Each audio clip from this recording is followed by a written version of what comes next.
Hello everyone. आज हम लोग डिस्कस करेंगे सी लैंग्वेज में फाइल हैंडलिंग। ठीक है, तो हम लोग देखेंगे कि बेसिकली फ़ाइल क्या होता है और सी लैंग्वेज में फ़ाइल को कैसे हम एक्सेस करते हैं और मैनिपुलेट करते हैं। ठीक है, तो पहले हम लोग समझेंगे कि फ़ाइल क्या होता है। So basically file is named collection of data और instruction stored on secondary storage device. ठीक है, सो फाइल बेसिकली क्या होगा कि ये डेटा का या इंस्ट्रक्शन का कलेक्शन होगा जो कि सेकेंडरी स्टोरेज डिवाइसेस पे स्टोर्ड होगा। ठीक है, तो यहाँ पर बहुत सारी चीज़ें हैं कि नेम्ड का मतलब हुआ कि फाइल का एक नेम होगा। जब भी हम फाइल यूज करेंगे तो फाइल का कोई ना कोई नेम होगा, बिना नेम का कोई फाइल हम यूज नहीं करेंगे। ठीक है, सो नेम्ड का मतलब यही है। और डेटा का मतलब आप समझते हैं ऑर्डिनरी डेटा, और इंस्ट्रक्शन का मतलब जो कंप्यूटर के जो प्रोग्राम्स होते हैं। ठीक है, कंप्यूटर प्रोग्रामिंग लैंग्वेज में जो प्रोग्राम लिखे जाते हैं वो बेसिकली क्या होते हैं, इंस्ट्रक्शंस होते हैं। ठीक है, सो डेटा का मतलब जो इन्फॉर्मेशन हम स्टोर करते हैं, और इंस्ट्रक्शन का मतलब बेसिकली कोई प्रोग्राम, जैसे सी या C++ में कोई अगर प्रोग्राम लिखते हैं तो बेसिकली क्या है, वो भी एक फाइल होता है। ठीक है, वो किस तरह का फाइल है, वो इंस्ट्रक्शंस का फाइल है। ठीक है, तो सी का फाइल, जावा का फाइल या C++ का, तो प्रोग्राम जो भी आप लिखते हैं किसी फाइल में वो बेसिकली क्या होता है, इंस्ट्रक्शंस होता है। तो वो इंस्ट्रक्शन जो होता है, ठीक है, वो भी एक बेसिकली फाइल होता है जिसका एक आप नेम देते हैं। जैसे सी में आप बहुत सारे प्रोग्राम लिखते हैं, सबका क्या होता है, नेम होता है। ठीक है, और सेकेंडरी स्टोरेज डिवाइसेस बहुत सारे हो सकते हैं, जैसे हार्ड डिस्क हो सकता है, ऑप्टिकल डिस्क हो सकता है, या पेन ड्राइव हो सकता है। तो फाइल बेसिकली क्या होता है, हमेशा सेकेंडरी स्टोरेज डिवाइसेस पे ही स्टोर्ड होता है। ठीक है, रैम में फाइल का कोई कॉन्सेप्ट नहीं है। फाइल का कॉन्सेप्ट हमेशा क्या होता है, सेकेंडरी स्टोरेज डिवाइसेस पे ही है कि सेकेंडरी स्टोरेज डिवाइसेस पे कुछ भी स्टोर अगर है, जो भी डेटा हो या इंस्ट्रक्शन हो, वो हमेशा क्या होगा, फाइल के फॉर्म में ही होगा।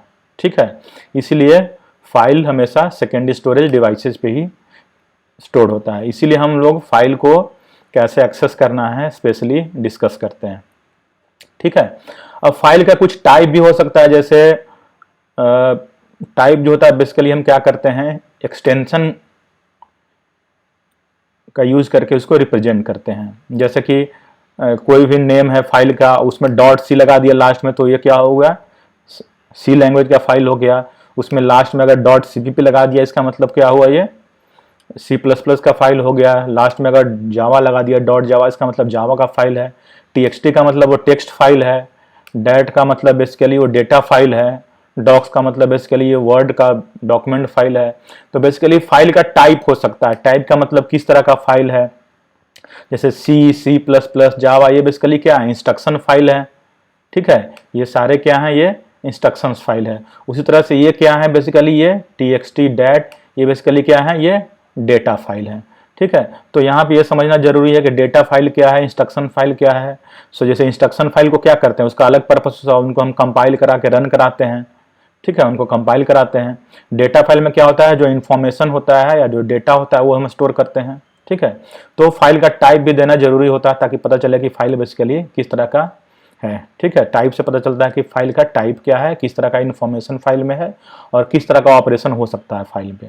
ठीक है, सो एग्जाम्पल है फाइल का, जैसे डेटा फाइल का एग्जाम्पल है जैसे student.txt, employee.docs, course.dat।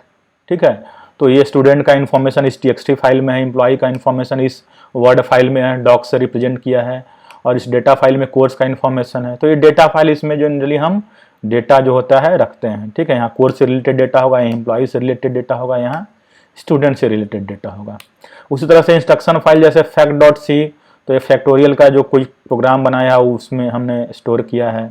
prime.cpp, prime number का कोई प्रोग्राम बनाया है वो C++ में, वो इसमें वो इंस्ट्रक्शन फाइल में है।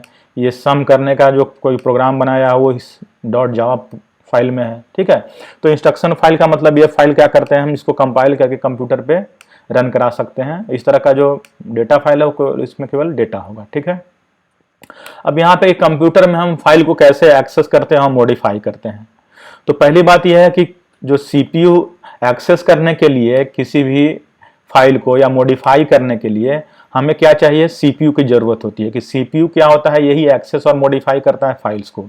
लेकिन यहाँ पे इंपॉर्टेंट चीज ये है कि सीपीयू क्या करता है, जो इंफॉर्मेशन रैम में है या जो डेटा रैम में स्टोर्ड है उसी को एक्सेस कर सकता है और मॉडिफाई कर सकता है।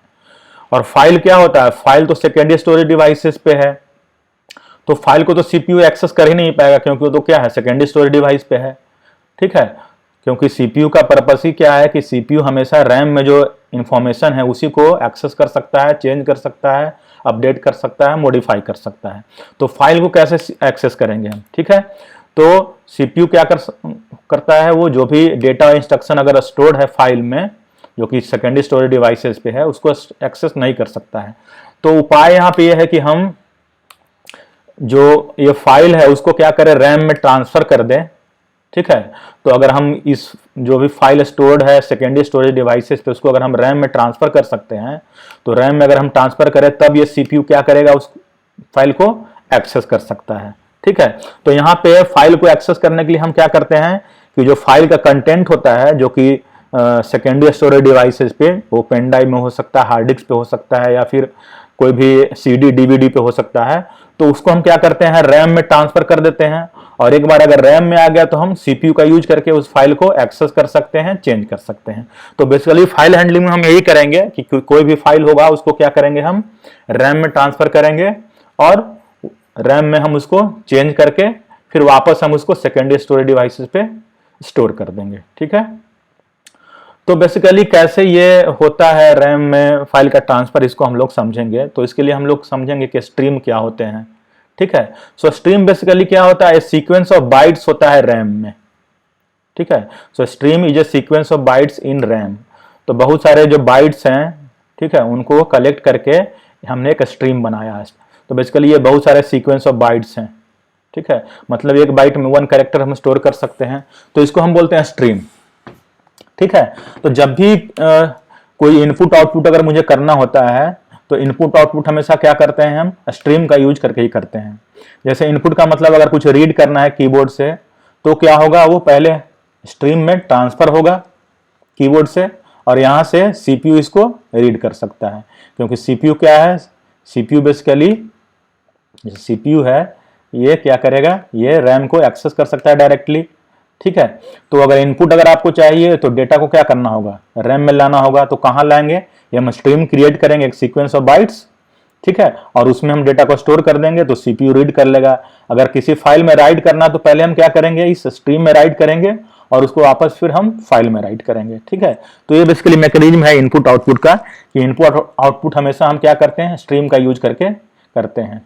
ठीक है, तो स्ट्रीम बेसिकली क्या होता है, कोई ना कोई फिजिकल डिवाइस से ये एसोसिएटेड होता है। ठीक है, कोई भी इनपुट आउटपुट डिवाइस होता है उससे बेसिकली ये स्ट्रीम क्या होता है, लिंक्ड होता है। ठीक है, तो जब भी आप इनपुट या आउटपुट करते हैं तो बेसिकली क्या होता है, वो डिवाइस से जो इंफॉर्मेशन है वो इस स्ट्रीम में आता है और यहाँ से इसको सीपीयू एक्सेस कर सकता है, चेंज कर सकता है। ठीक है, तो जो भी इनपुट आउटपुट डिवाइस हम यूज करते हैं जो जैसे कि कीबोर्ड हो, प्रिंटर हो या स्क्रीन हो, वो हमेशा बेसिकली क्या होता है, किसी न किसी स्ट्रीम से रिलेटेड होगा या स्ट्रीम से एसोसिएटेड होगा। ठीक है, मतलब वो रैम के किसी न किसी स्ट्रीम से वो एसोसिएटेड होगा। ठीक है, तो यहाँ पे एक एग्जांपल है कि जैसे कीबोर्ड से है, अगर आप कीबोर्ड से कुछ भी डेटा इंटर करते हैं तो डेटा पहले कहाँ जाता है, वो पहले स्ट्रीम में जाता है। स्ट्रीम क्या है, ये sequence of bytes in RAM. तो पहले ये रैम में जो स्ट्रीम है इसको स्टैंडर्ड इनपुट स्ट्रीम हम बोलते हैं। ठीक है, कीबोर्ड से जो हम रीड करते हैं डेटा वो सीपीयू में जिस स्ट्रीम में जाता है उसको बोलते हैं स्टैंडर्ड इनपुट स्ट्रीम। तो पहले वो यहाँ डेटा जाएगा और सीपीयू क्या करेगा, इस स्ट्रीम से बेसिकली डेटा रीड करेगा। तो बेसिकली जब भी आप कीबोर्ड से कुछ भी इंटर करते हैं तो डेटा पहले कहाँ जाता है, वो स्ट्रीम में जाता है। इस स्ट्रीम को बोलते हैं स्टैंडर्ड इनपुट स्ट्रीम और सीपीयू क्या करता है, उस स्ट्रीम से ही रीड करता है। तो डायरेक्टली आप कीबोर्ड से कभी भी हम रीड नहीं कर सकते हैं। ठीक है, सीपीयू कभी भी कीबोर्ड से डायरेक्टली रीड नहीं कर सकता है। वो डेटा पहले कहाँ जाएगा, स्ट्रीम में जाएगा और स्ट्रीम से ही वो रीड करेगा। और स्ट्रीम से इसलिए रीड करेगा कि स्ट्रीम क्या होता है, रैम में होता है और सीपीयू हमेशा केवल रैम से ही रीड करता है। तो ये बेसिकली एक एग्जाम्पल है स्ट्रीम का। कंप्यूटर में बहुत सारे स्ट्रीम हैं, जैसे बहुत सारे स्ट्रीम हम क्रिएट भी करते हैं। तो कुछ स्ट्रीम बहुत स्पेशल हैं, ठीक है। तो ये स्ट्रीम बेसिकली क्या है, स्टैंडर्ड इनपुट आउटपुट जो हेडर फाइल है studio.h, उसमें बेसिकली ये डिफाइंड है। तो ये 3 स्पेशल जो फाइल स्ट्रीम है, ठीक है। ये है पहला जो स्ट्रीम है स्टैंडर्ड इनपुट स्ट्रीम stdin, ठीक है। ये क्या करता है, वो कीबोर्ड से रीड करता है, ठीक है। जो भी इनपुट आप रीड करते हैं कीबोर्ड से, बेसिकली वो क्या होता है, वो इस स्टैंडर्ड इनपुट स्ट्रीम का यूज करके ही हम रीड करते हैं। मतलब ये पहले इस स्ट्रीम में स्टोर होता है, यहीं से हम सीपीयू द्वारा इसको रीड करते हैं। उसी तरह से जो टर्मिनल पे या स्क्रीन पे जो भी आप प्रिंटिंग करते हैं, जो आउटपुट आप डिस्प्ले करते हैं, वो क्या होता है, वो स्टैंडर्ड आउटपुट स्ट्रीम होता है, ठीक है। तो बेसिकली क्या होता है, वो पहले इस स्ट्रीम में जाता है, इस स्ट्रीम से बेसिकली फिर वो क्या होता है, वो स्क्रीन पे डिस्प्ले होता है।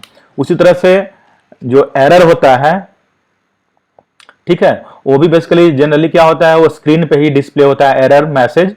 तो उसके लिए जो स्ट्रीम है वो है standard error stream, STDERR, standard error, ठीक है। तो ये 3 स्ट्रीम जो हैं बेसिकली स्टैंडर्ड स्ट्रीम है, जो कि आपको ऑपरेटिंग सिस्टम प्रोवाइड करता है। स्टैंडर्ड stdin का यूज करते हैं कीबोर्ड से रीड करने के लिए, stdout का यूज करते हैं स्क्रीन पे प्रिंटिंग करने के लिए, और स्टैंडर्ड एरर का यूज करते हैं कुछ प्रोग्राम में एरर है या कुछ भी एरर है उसको प्रिंट करने के लिए, वो भी बेसिकली स्क्रीन ही होता है। तो स्टैंडर्ड आउटपुट और स्टैंडर्ड एरर बेसिकली स्क्रीन ही होता है। जैसे यहाँ पे आगे हम लोग देखेंगे कि stdout में हम लोग ये प्रिंट कर रहे हैं हेलो वर्ल्ड। तो stdout का मतलब बेसिकली क्या है, ये स्टैंडर्ड आउटपुट स्ट्रीम है। तो बेसिकली क्या होगा, ये जो मैसेज है हेलो वर्ल्ड, वो क्या होगा, और स्क्रीन पे प्रिंट होगा। और ये printf बेसिकली फाइल printf का होता है यूज, ठीक है। ये फाइल में प्रिंट करते हैं। तो ये तीनों बेसिकली क्या है, फाइल ही है। आगे हम लोग डिस्कस करेंगे स्टैंडर्ड इनपुट, स्टैंडर्ड आउटपुट या स्टैंडर्ड एरर, बेसिकली ये फाइल स्ट्रीम है, ठीक है। यहाँ पे लिखा भी है कि ये फाइल स्ट्रीम है, मतलब ये किसी ना किसी फाइल से एसोसिएटेड है, ठीक है। तो जो भी अगर आप यहाँ पे जैसे स्टैंडर्ड आउटपुट हेलो वर्ल्ड, तो ये बेसिकली क्या करेगा, इस टर्मिनल पे या जिसको बोले स्क्रीन बोले, तो स्क्रीन पे ये डिस्प्ले करेगा। इसको एक बार आगे हम लोग और समझेंगे, ठीक है। तो अभी हम लोग देखते हैं कैसे ये स्ट्रीम वर्क करता है। तो जैसे कीबोर्ड से आप रीड करते हैं, ठीक है, तो बेसिकली क्या होता है, वो एक स्टैंडर्ड इनपुट स्ट्रीम बोलते हैं। कीबोर्ड से जब जहां भी डेटा स्टोर होता है रैम में, उसको बोलते हैं स्टैंडर्ड इनपुट स्ट्रीम। तो ये जो स्ट्रीम है जिसमें कि कीबोर्ड से डेटा स्टोर हो रहा है, उसको बोलते हैं स्टैंडर्ड इनपुट स्ट्रीम, ठीक है।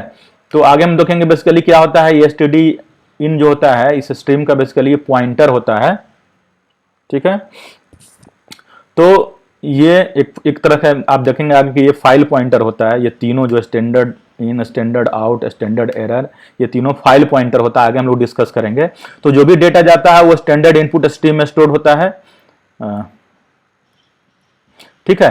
तो यहां से सीपीयू क्या करता है, इसको रीड करता है, सॉरी, ठीक है। तो जब भी आप कीबोर्ड से रीड करते हैं तो क्या होता है, वो डेटा पहले ये इस स्टैंडर्ड इनपुट स्ट्रीम में जाता है, और यहीं से क्या करता है, सीपीयू इसको एक्सेस करता है, ठीक है। तो ये बेसिकली स्टैंडर्ड इनपुट स्ट्रीम है। तो जो भी आप रीड करते हैं कीबोर्ड से, वो सीपीयू कैसे रीड करता है, इस स्ट्रीम से रीड करता है। और डेटा क्या होगा, इस कीबोर्ड से पहले इस स्ट्रीम में जाएगा, और यहां से ये सीपीयू इसको रीड करेगा। उसी तरह से टर्मिनल पे जो भी या स्क्रीन पे जो भी प्रिंटिंग होता है, वो क्या करता है, वो प्रिंटिंग जैसे अगर प्रोग्राम का हो रहा है या किसी कंप्यूटर में अगर वो कोई प्रिंटिंग हो रहा है, ठीक है, तो वो क्या होता है, डेटा पहले सीपीयू क्या करता है, उसको स्टैंडर्ड आउटपुट स्ट्रीम, ये भी क्या है, कलेक्शन ऑफ बाइट्स है, इसको स्टैंडर्ड आउटपुट स्ट्रीम बोलते हैं। उसमें क्या करता है, ये सीपीयू राइट करेगा डेटा को, और यहां से ये डेटा क्या होगा, वो स्क्रीन पे डिस्प्ले होगा, ठीक है। उसी तरह से एरर जो होता है, वो भी क्या करता है, सीपीयू पहले स्टैंडर्ड एरर स्ट्रीम जो होता है, ये जो कलेक्शन ऑफ बाइट्स रैम में है, उसमें लिखेगा, ये राइट करेगा, और यहां से बेसिकली क्या होगा, ये एरर टर्मिनल या स्क्रीन पे प्रिंट होगा। तो ये बेसिकली क्या है कि किसी भी इनपुट आउटपुट डिवाइस को इस तरीके से हम एक्सेस करते हैं, फाइल को भी इसी तरीके से हम एक्सेस करते हैं, ठीक है। तो यहाँ पे देख रहे हैं कि डायरेक्टली हम किसी भी इनपुट आउटपुट डिवाइस को रीड नहीं कर सकते हैं सीपीयू का यूज करके, ठीक है, या किसी भी इनपुट आउटपुट डिवाइस पे हम डायरेक्टली राइट नहीं कर सकते हैं। वो क्या होगा, हमेशा रीडिंग और राइटिंग हमेशा क्या होगा, स्ट्रीम के थ्रू होगा, ठीक है। जैसे रीड कर रहे हैं, इनपुट अगर ले रहे हैं, तो ये डेटा कीबोर्ड से कहां जाएगा, पहले ये स्ट्रीम में जाएगा और यहां से रीड करेंगे। उसी तरह से अगर कुछ आउटपुट प्रोड्यूस कर रहे हैं, तो आउटपुट पहले क्या होगा, स्ट्रीम में लिखा जाएगा, और स्ट्रीम से बेसिकली क्या होगा, ये स्क्रीन पे डिस्प्ले होगा। उसी तरह से जो एरर है वो क्या होगा, पहले इस स्ट्रीम में लिखा जाएगा और फिर ये क्या होगा, इस स्क्रीन पे डिस्प्ले होगा। ठीक है, तो फाइल बेसिकली हम कैसे मॉडिफाई करते हैं, ये तो इनपुट आउटपुट डिवाइसेस था। फाइल को भी एक्सेस करने का तरीका या मॉडिफाई करने का तरीका बेसिकली उसी तरह से है जैसे कि हम इनपुट आउटपुट डिवाइसेस को एक्सेस करते हैं। ठीक है, इसमें भी क्या हुआ कि जो कंटेंट है फाइल का, जो भी फाइल हम रीड करना चाहते हैं, राइट करना चाहते हैं, फाइल पे जो भी ऑपरेशन हम करना चाहते हैं, तो पहले हमको क्या करना पड़ेगा, इस फाइल के कंटेंट को रैम में लाना पड़ेगा। रैम में हम क्या करेंगे, स्ट्रीम क्रिएट करेंगे, सीक्वेंस ऑफ बाइट्स, और उसमें क्या करेंगे, इस फाइल के कंटेंट को ट्रांसफर कर देंगे। क्योंकि हमको मालूम है कि सीपीयू क्या करेगा, कभी भी इस फाइल को, जो कि सेकेंडरी स्टोरेज डिवाइस पे फाइल स्टोर होता है, उसको एक्सेस नहीं कर सकता है, मॉडिफाई नहीं कर सकता है। उसको एक्सेस करने के लिए हमें क्या करना पड़ेगा, उसको रैम में लाना पड़ेगा। तो रैम में हम क्या लाते हैं, तो पहले हम स्ट्रीम क्रिएट करते हैं और उस स्ट्रीम में हम क्या करते हैं, उसके कंटेंट को ट्रांसफर कर देते हैं। उसके बाद हम क्या करेंगे, जो भी मेरा पर्पस है ट्रांसफर करने के बाद उसको हम फुलफिल करेंगे। तो पर्पस स्ट्रीम का होता है कि कोई भी स्ट्रीम अगर आपने क्रिएट किया है तो उसका एक पर्पस होता है। पर्पस होता है कि क्या स्ट्रीम में अगर आप रीड करना चाहते हैं या राइट करना चाहते हैं या अपेंड करना चाहते हैं, और ये पर्पस स्ट्रिक्ट है। मतलब जैसे अगर आपने स्ट्रीम क्रिएट किया है रीडिंग के लिए, तो इसको हम राइट करने के लिए यूज नहीं कर सकते हैं या अपेंड करने के लिए हम इसको यूज नहीं कर सकते हैं। ठीक है, उसी तरह से अगर आपने कोई स्ट्रीम क्रिएट किया है अपेंड करने के लिए या राइट करने के लिए, तो उसको हम रीड करने के लिए यूज नहीं कर सकते हैं। तो जब भी हम स्ट्रीम क्रिएट करेंगे उसका एक पर्पस होगा जो आपको बताना पड़ेगा कि स्ट्रीम आपने किस लिए क्रिएट किया है, रीड करने के लिए कि राइट करने के लिए कि अपेंड करने के लिए। ठीक है, तो ये अब जो पर्पस है वो स्ट्रिक्टली फॉलो होगा। ऐसा नहीं कि राइट के लिए यूज किया है, क्रिएट किया स्ट्रीम, तो उसको आप रीड के लिए भी यूज करें, ऐसा पॉसिबल नहीं है। ठीक है, सी लैंग्वेज में ऐसा अलाउड नहीं है। ठीक है, तो जब भी हम स्ट्रीम, पहले तो हम स्ट्रीम क्रिएट करेंगे। ठीक है, तो स्ट्रीम कैसे क्रिएट होता है, हम क्या करते हैं, एक लाइब्रेरी फंक्शन होता है एफ ओपन, उसका यूज करके हम क्या करते हैं, किसी फाइल को जब ओपन करते हैं तो स्ट्रीम क्या होता है, ऑटोमेटिकली क्रिएट हो जाता है।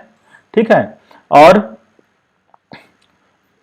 ठीक है, ये स्ट्रीम क्या होगा, ऑटोमेटिकली क्रिएट हो जाएगा। जब भी आप एफ ओपन फंक्शन कॉल करेंगे तो स्ट्रीम क्या होगा, ऑटोमेटिकली क्रिएट हो जाएगा, और जो फाइल आप ओपन करना चाह रहे हैं वो क्या होगा, उस स्ट्रीम से लिंक हो जाएगा। ठीक है, तो यहां पे हम लोग देखेंगे बेसिकली, जैसे कि मान लीजिए कि एक फाइल है input.txt। ठीक है, हमें क्या करना है, इस फाइल को रीड करना है। ठीक है, मेरा पर्पस है इस फाइल को रीड करना, तो हम क्या करेंगे, हम एक इनपुट स्ट्रीम क्रिएट करेंगे। ठीक है, इनपुट स्ट्रीम का मतलब इस स्ट्रीम का पर्पस क्या है, केवल रीडिंग है। इससे हम राइट या अपेंड दूसरा कोई ऑपरेशन इससे हम नहीं कर सकते हैं। ठीक है, तो इनपुट स्ट्रीम हम पहला काम क्या करेंगे, इनपुट स्ट्रीम रैम में क्रिएट करेंगे। ठीक है, उसके बाद क्या करेंगे, ये जो फाइल का कंटेंट है, जैसे ये फाइल है, मान लीजिए कि इसमें देखिए ये 3 इंफॉर्मेशन है कि कोर्स क्या है, ग्रुप क्या है, और उस कोर्स में का स्ट्रेंथ क्या है। तो जैसे BCA कोर्स है, इसमें 3 ग्रुप हैं और टोटल स्ट्रेंथ 180 है। उसी तरह से BSc IT में 2 ग्रुप हैं और इनका स्ट्रेंथ 60 है। MCA में 1 ग्रुप है, इसका स्ट्रेंथ 30 है। तो ये सारा डेटा अगर मुझे रीड करना है तो क्या करेंगे, इस फाइल पहले क्या करेंगे, हम स्ट्रीम क्रिएट करेंगे। ठीक है, और उसके बाद क्या करेंगे, ये सारा डेटा क्या करेंगे, इस स्ट्रीम में हम ट्रांसफर कर देंगे। ठीक है, तो जब भी अगर हमको इस फाइल को रीड करना है तो बेसिकली हम क्या करेंगे, इस सीपीयू क्या करेगा, इस स्ट्रीम से रीड करेगा। तो ये बेसिकली फाइल को एक्सेस करने का तरीका है यूजिंग द स्ट्रीम। क्योंकि ये चूंकि फाइल है फिजिकल डिवाइस, जो कि फिजिकल डिवाइस या कहें तो सेकेंडरी स्टोरेज डिवाइसेस पे, और इसको सीपीयू एक्सेस नहीं कर सकता है। तो एक्सेस करने के लिए फाइल का क्या तरीका है, स्ट्रीम क्रिएट करें और फिर इसको ट्रांसफर कर देंगे और वहां से सीपीयू इसको रीड करेगा। ठीक है, उसी तरह से मान लीजिए कि अगर आपको फाइल में राइट करना है, जैसे यहाँ पे output.txt फाइल है। ठीक है, और ये जो इंफॉर्मेशन है वो बेसिकली कहाँ पे हम अगर राइट करना तो पहले हम क्या करेंगे, ये सारा इंफॉर्मेशन कहाँ पे स्टोर होगा, ये इस स्ट्रीम में, ये रैम में एक स्ट्रीम क्रिएट करेंगे। और एक इस तरह का स्ट्रीम है, आउटपुट स्ट्रीम है, इसका हम यूज करेंगे केवल राइट करने के लिए, मतलब फाइल में राइट करने के लिए। ठीक है, तो पहले क्या करेंगे, ये सारा इंफॉर्मेशन जो हमने यहाँ पे लिखा है इस फाइल में, पहले क्या करेंगे, सारा इंफॉर्मेशन हम इस स्ट्रीम में राइट करेंगे और इस स्ट्रीम से हम क्या करेंगे, इंफॉर्मेशन को इस फाइल में output.txt फाइल में ट्रांसफर कर देंगे। तो बेसिकली जब भी हम फाइल राइट करते हैं तो उस फाइल को क्या करते हैं, पहले हम स्ट्रीम में राइट करते हैं और स्ट्रीम से वो क्या होता है, उस फाइल में वो जो कि जिस फिजिकल डिवाइस पे भी ये फाइल स्टोर्ड है वहां पे ये ट्रांसफर हो जाता है। ठीक है, उसी तरह से अगर अपेंड करना है, अपेंड करने का मतलब कि इसके इंड में जैसे कुछ भी ऐड करना, जैसे अपेंड का मतलब होता है कि इसके इंड में लास्ट में कुछ डेटा ऐड करना। ठीक है, तो इसको भी हम क्या करते हैं, ये भी एक तरह का राइट ही है, अपेंड भी एक तरह का राइट है, लेकिन अपेंड में डेटा क्या करते हैं, हम लास्ट में ऐड करते हैं। ठीक है, तो यहां भी क्या करेंगे कि डेटा हम पहले इस स्ट्रीम में, जो कि आउटपुट स्ट्रीम है, हम इस स्ट्रीम में ये डेटा राइट करेंगे और यहां से डेटा क्या होगा, इस फाइल में राइट होगा। ठीक है, तो यहां देख रहे हैं कि कभी भी हम रीड और राइट डायरेक्टली फाइल पे नहीं करते हैं। रीड डायरेक्टली हम फाइल से नहीं करते हैं, राइट डायरेक्टली हम फाइल पे नहीं करते हैं, या अपेंड भी हम डायरेक्टली फाइल पे नहीं करते हैं। हम क्या करते हैं, रीड में पहले फाइल को स्ट्रीम में ट्रांसफर करते हैं और वहां से रीड करते हैं। उसी तरह से राइट में क्या करते हैं, डेटा को पहले हम स्ट्रीम में राइट करते हैं, वहां से फिर इसको हम फाइल पे ट्रांसफर कर देते हैं। ठीक है, उसी तरह से अपेंड में डेटा को हम स्ट्रीम में राइट करते हैं और फिर फाइल के लास्ट में उसको ऐड कर देते हैं। ठीक है, तो ये जो है राइट और अपेंड में बेसिकली कौन सा स्ट्रीम हम यूज करेंगे, आउटपुट स्ट्रीम यूज करेंगे।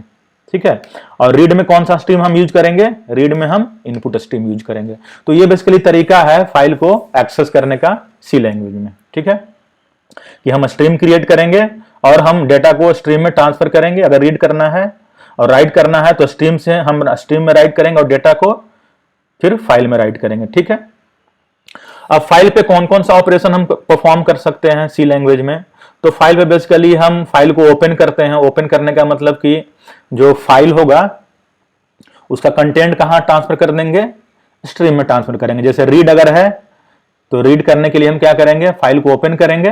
ठीक है, और उसके बाद क्या करेंगे, फाइल का कंटेंट हम रैम में ट्रांसफर कर देंगे स्ट्रीम में। उसी तरह से राइट का मतलब क्या हुआ कि हम स्ट्रीम में राइट करेंगे और उस स्ट्रीम के कंटेंट को फाइल में ट्रांसफर कर देंगे।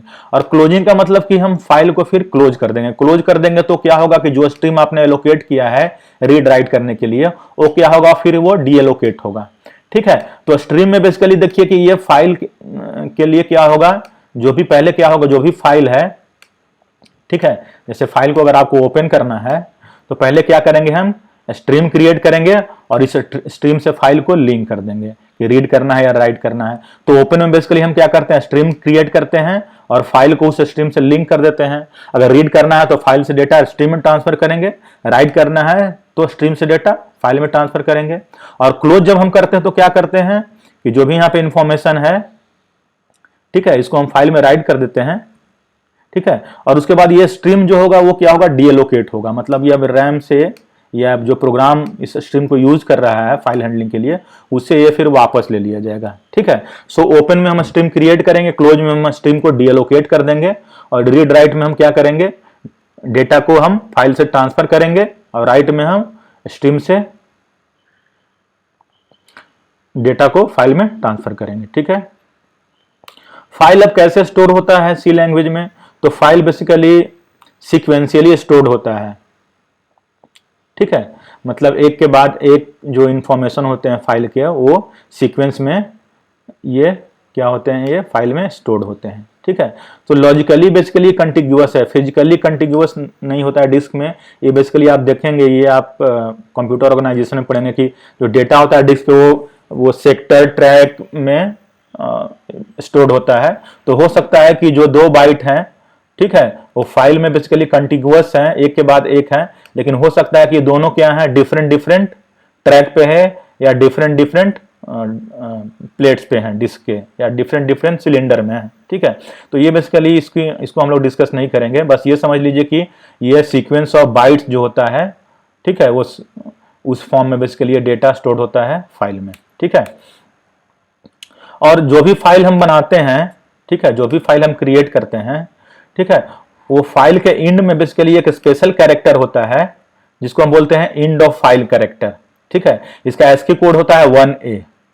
ठीक है, तो हर फाइल का इंड जो होता है, कैसे हम पता करेंगे कि हम फाइल के इंड में पहुंच गए हैं कि नहीं। जैसे कोई फाइल हम रीड कर रहे हैं, कैसे पता चलेगा कि ये फाइल के इंड में हम पहुंच गए हैं कि नहीं। तो उसके लिए हम क्या करते हैं, इंड ऑफ फाइल कैरेक्टर एक होता है, एक स्पेशल कैरेक्टर, उसको हम चेक करते हैं। इसका एस्की कोड होता है 1A। ठीक है, तो ये कैरेक्टर है EOF, मतलब इंड ऑफ फाइल, ठीक है, इसका ASCII कोड होता है 1A। ठीक है, तो ये बेसिकली क्या है, ये मार्कर है, ये बताएगा कि ये फाइल का इंड अब यहाँ पे हो रहा है। ठीक है, तो हम क्या करते हैं कि जब भी रीड करते हैं फाइल को तो हम चेक करते हैं इंड ऑफ फाइल। ठीक है, तो फाइल को हम रीड करते जाएंगे, कब तक करते जाएंगे रीड, जब तक कि मुझे इंड ऑफ फाइल ना मिल जाए। तो इंड ऑफ फाइल कैरेक्टर मिल गया, मतलब कि अब ये फाइल में कुछ भी नहीं है इसके बाद, इसका मतलब कि अब हम रीडिंग जो है उसको टर्मिनेट कर देंगे। ठीक है, कीबोर्ड से भी जैसे अगर आप कोई भी फाइल अगर जैसे अगर आप रीड कर रहे हैं, यूजर जैसे इंफॉर्मेशन फाइल में, जैसे मान लीजिए अगर आप राइट कर रहे हैं कुछ भी, ठीक है, तो ये मान लीजिए डेटा आप कीबोर्ड से रीड कर रहे हैं। ठीक है, तो कीबोर्ड से भी हम इंड ऑफ फाइल कैरेक्टर को इंटर कर सकते हैं। तो अगर आप कीबोर्ड पे कंट्रोल डी दबाते हैं लिनक्स में या मैक में, ठीक है, मैं मैक यूज करता हूं, तो कंट्रोल डी जैसे ही आप दबाते हैं, प्रेस करते हैं कीबोर्ड पे, तो उसका मतलब बेसिकली क्या हो कि इंड ऑफ फाइल कैरेक्टर हम इनपुट कर रहे हैं। ठीक है, जिसका ASCII कोड कितना है 1A। ठीक है, सो कंट्रोल प्रेस करते हुए अगर आपने डी दबा दिया, ठीक है, ये डी का मतलब कैपिटल डी नहीं, मतलब कोई भी स्मॉल डी होगा ये। ठीक है, ये कैपिटल डी से कोई लेना देना नहीं है। तो जैसे आप कंट्रोल डी दबाते हैं बेसिकली कीबोर्ड पे, इसका मतलब कि हम end of file character input कर रहे हैं, इसका मतलब कि अब हम और कोई इनपुट नहीं देना चाह रहे हैं। ठीक है, तो इसका हम आगे यूज करेंगे कि हम इंड ऑफ फाइल का मतलब कि इंड ऑफ फाइल कीबोर्ड से देने का मतलब कि अब हम कीबोर्ड से और डेटा इंटर नहीं करना चाह रहे हैं। जैसे कि मान लीजिए कोई फाइल आप रीड कर रहे हैं कैरेक्टर बाय कैरेक्टर, और वो डेटा आपको मिल रहा है यूजर से, तो कब तक डेटा आप इंटर करते जाएंगे। ठीक है, तो हमने क्या किया है, एक रूल बनाया है कि जैसे ही user end of file character enter करेगा, मतलब कंट्रोल डी प्रेस करेगा, इसका मतलब कि हम रीडिंग टर्मिनेट कर देंगे। ठीक है, अब हम देखेंगे किस तरह कितने तरह के फाइल है। तो जनरली दो तरह के फाइल होते हैं, पहला है टेक्स्ट फाइल, और टेक्स्ट फाइल बेसिकली क्या होता है, उसमें जो डेटा होता है वो ASCII कोड्स के फॉर्म में होता है। ठीक है, टेक्स्ट फाइल बेसिकली क्या होता है, इसमें कैरेक्टर्स होते हैं, और कैरेक्टर कैसे स्टोर्ड होते हैं, ASCII कोड के फॉर्म में। तो बेसिकली टेक्स्ट फाइल क्या होगा, ये कलेक्शन ऑफ ASCII कोड्स होगा। ठीक है, तो जो भी जैसे ABCD जो भी अगर आप लिखेंगे टेक्स्ट फाइल में, बेसिकली क्या होगा, ABCD ये सब का क्या होगा, ASCII कोड बेसिकली यहाँ पे होगा। ठीक है, तो टेक्स्ट फाइल बेसिकली क्या होता है, ASCII कोड का कलेक्शन है। बाइनरी फाइल होता है, बाइनरी फाइल क्या होता है, इसमें नॉन ASCII कैरेक्टर्स भी हो सकते हैं। ठीक है, बाइनरी फाइल का एग्जांपल जैसे कि image, audio, video, executable files, जैसे a.out बनाते हैं आप C या C++ में, तो ये सब जो क्या होते हैं बाइनरी फाइल्स है। बाइनरी फाइल का मतलब ये 0101 के फॉर्म में होता है। ठीक है, तो बाइनरी फाइल में क्या होता है कि इंड ऑफ फाइल कैसे हम चेक करते हैं, तो इसके लिए क्या करते हैं, ये फाइल साइज का जो वैल्यू होता है उसको हम चेक करते हैं। ठीक है, इस वैल्यू को हम मैच करते हैं, जो इसका वैल्यू बेसिकली डिस्क पे भी स्टोर होता है, फाइल का साइज कितना है, तो उस जो वैल्यू स्टोर्ड है डिस्क पे, उससे बेसिकली क्या करते हैं, इसको हम मैच करते हैं। तो इसकी हमें ज़्यादा ज़रूरत नहीं है, इसको हम ज़्यादा डिस्कस नहीं करेंगे। इंपॉर्टेंट थिंग है मेरा बेसिकली टेक्स्ट फाइल, कि टेक्स्ट फाइल जब हम यूज करते हैं तो बेसिकली क्या होता है, वो ASCII कोड का कलेक्शन होता है। लेकिन बाइनरी फाइल भी हम लोग यूज करेंगे, तो बस बाइनरी फाइल में बाइनरी जो फाइल होता है उसमें इंपॉर्टेंट थिंग ये है कि इसमें जो नॉन ASCII कैरेक्टर भी हो सकते हैं। ठीक है, तो एग्जीक्यूटेबल फाइल जो होता है बेसिकली क्या होता है, बाइनरी फाइल होता है, या इमेज, ऑडियो, वीडियो। ठीक है, तो आज इतना ही। अगले क्लास में हम लोग देखेंगे कि कैसे हम लोग C लैंग्वेज में फाइल को हैंडल करते हैं। Thank you.